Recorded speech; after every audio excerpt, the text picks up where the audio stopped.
Yeah, the conflict in Ukraine is now in its fourth week, and there's no indication of an end in sight. The U.S. and its allies continue to look for ways to cut off funding to the Kremlin's war machine. And this morning, President Biden will speak by phone with his Chinese counterpart. Now, the White House says the president will call on Beijing to denounce the Russian invasion. CBS 4's Laura Podesta reports from New York. After more than 3 weeks of fighting, Russia's ground forces appear to have halted their advance, but its aerial campaign has intensified.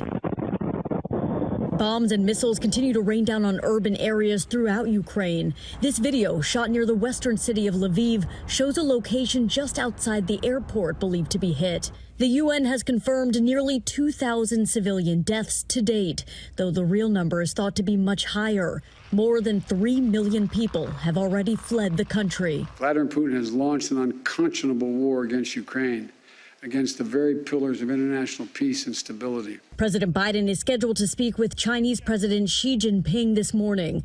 The White House says Mr. Biden will urge Xi to refuse the Kremlin's request for military aid. Our concerns about China assisting in any way Russia as they invade a foreign country is of significant concern, and the response to that would be consequences. Secretary of State Antony Blinken says Beijing should be working to convince Vladimir Putin to call off the invasion.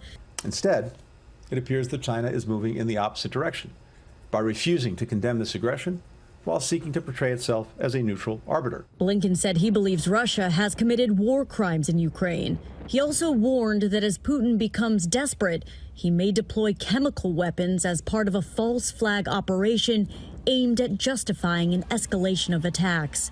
Laura Podesta, CBS News, New York.